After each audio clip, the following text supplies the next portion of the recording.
السلام علیکم ناظرین، آج کی ویڈیو میں ہم بات کریں گے پاکستان کے آئندہ آنے والے 2025 اور 26 کے بجٹ پر۔ ناظرین، ہم بات کریں گے وزیر خزانہ کی حالیہ پریس کانفرنس، صحافی کا وہ تاریخی سوال، ہم تو 20-25 سال سے یہی سن رہے ہیں، اور اس کے بعد پیدا ہونے والی عوامی بحث پر، اور دیکھیں گے کہ کن کن اہم شخصیات نے آنے والے بجٹ پر کمنٹس کیے ہیں۔ تو ویڈیو کو اینڈ تک واچ کرے گا۔ ناظرین، چند روز قبل وزیر خزانہ محمد اورنگزیب صاحب نے بجٹ سے قبل ایک پریس کانفرنس کی۔ اس میں انہوں نے پاکستان کی معیشت کو سنبھالنے کی روایتی دعوے کیے، جیسے ٹیکس نیٹ کو بڑھایا جائے گا، امیروں پر زیادہ ٹیکس لگایا جائے گا، سبسڈیز کو ریگولیٹ کیا جائے گا اور مہنگائی کو قابو میں لایا جائے گا۔ لیکن جیسے ہی وزیر خزانہ نے یہ باتیں کی، صحافی نے وہ سوال پوچھا جس نے کمرہ ہلا کر رکھ دیا۔ ہم تو 20-25 سال سے یہی سن رہے ہیں، ہر حکومت آ کر کہتی ہے کہ اب ہم اصلاحات کریں گے، اب ہم ڈیفالٹ سے بچیں گے، لیکن ہر بار عوام پر مہنگائی بڑھتی ہے، بجلی، پیٹرول، آٹا سب مہنگا ہو جاتا ہے۔ آپ کی حکومت میں کیا فرق ہے؟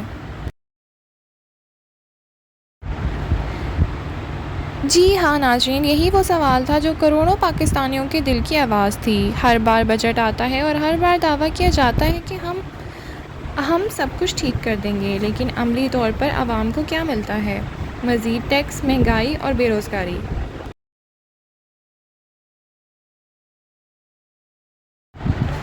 ڈاکٹر کیسر بنگالی، جو پاکستان کے معروف معاشی ماہر ہیں، انہوں نے ایک انٹرویو میں کہا، یہ بجٹ صرف IMF کو خوش کرنے کے لیے بنائے جا رہے ہیں، عوام کے ریلیف کے لیے نہیں۔ جب تک دولت مند طبقے پر حقیقی ٹیکس نہیں لگایا جاتا، جب تک عسکری اور سیاسی اشرافیہ کے اخراجات کو کم نہیں کیا جاتا، پاکستان کے عام آدمی کو ریلیف نہیں مل سکتا۔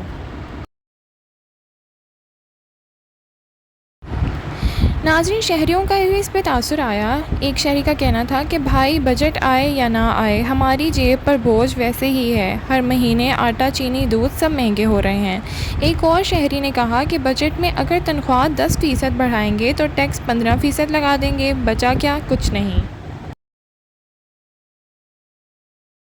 ناظرین، لیکن وزیر خزانہ محمد اورنگزیب صاحب نے بعد میں وضاحت دی کہ ہم صرف تنقید نہیں سن رہے، ہم اصلاحات پر عمل بھی کر رہے ہیں۔ ہم ٹیکس نیٹ میں 1.5 کروڑ افراد کو شامل کرنا چاہتے ہیں، ہم سرکاری اخراجات میں کمی لا رہے ہیں۔ لیکن سوال یہ ہے کہ کیا یہ سب دعوے صرف IMF کی شرائط پوری کرنے کے لیے ہیں، یا واقعی عام آدمی کو کوئی فائدہ بھی ہوگا؟ ناظرین، اب دیکھتے ہیں کہ اس پر اہم شخصیات اور ماہرین کا کیا تبصرہ ہے۔ ناظرین، سب سے پہلے بات کرتے ہیں اسد عمر اور مفتاح اسماعیل کی۔ ناظرین، نیوز کے مطابق سابقہ وزراء خزانہ نے زور دیا ہے کہ موجودہ بجٹ کو ساختی تبدیلیوں سے روشناس ہونا چاہیے۔ اسد عمر کہتے ہیں کہ بجٹ کی بنیاد ہونا چاہیے نیا ٹیکس نیٹ، حقیقی حساسوں پر ٹیکس، خاص طور پر بے نامی جائیداد پر، اور مزید کہا گیا کہ تنخواہ دار طبقے پر بوجھ کو ضرور کم کیا جائے۔ ناظرین، ڈان نیوز کی رپورٹ کے مطابق احسن اقبال نے اعلان کیا ہے کہ دفاعی بجٹ بڑھایا جائے گا تاکہ حالیہ بھارتی اقدامات کے پیش نظر ملک کی سلامتی مضبوط ہو سکے۔ ساتھ ہی انہوں نے ڈیموں اور نوجوانوں کے لیے انٹرنشپ پروگرام کے منصوبوں کو بھی ذکر کیا ہے۔ ناظرین، معاشی سوچ کے ماہرین، ڈان کی ایک مفصل رپورٹ میں نمایاں معاشی ماہرین نے کہا ہے کہ یہ بجٹ ایک وژن کا امتحان ہے، نہ کہ صرف فائلنگ کا۔ علی حسین کہتے ہیں کہ یہ بجٹ صرف اعداد و شمار ہی نہیں بلکہ وژن کا ٹیسٹ ہے۔ ناظرین، وہیں جلتی میں تیل کا کام کرتے ہوئے اپوزیشن نے بھی اپنی آنکھ بجھا لی۔ عوام اقتصادی یتیم بن گئی ہے، 45% آبادی غربت کی لکیر سے نیچے ہے۔ ناظرین، سیاست PTI کی قیادت کا یہ بھی کہنا ہے کہ 3.2 ملین نوجوان بیرون ملک جا چکے ہیں۔ بجٹ کے اعداد و شمار حقیقت سے قطعاً دور ہیں۔ ناظرین، سوال یہاں یہی ہے کہ کیا واقعی وزیر خزانہ اور موجودہ حکومت ہمیں 25 سال پرانی تقریروں کی نئی کاپی سنانے آئی ہے؟ کیا یہ بجٹ بھی عوام کے کندھوں پر نئے ٹیکسوں کا بوجھ ڈالے گا، یا واقعی اس بار کچھ مختلف ہوگا؟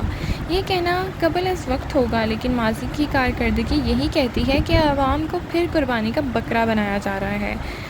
ناظرین، آخر میں ہم آپ سے یہی پوچھنا چاہتے ہیں کہ آپ کے خیال میں آنے والا بجٹ کیسا ہوگا؟ کیا واقعی عام آدمی کے لیے کچھ ریلیف ہوگا؟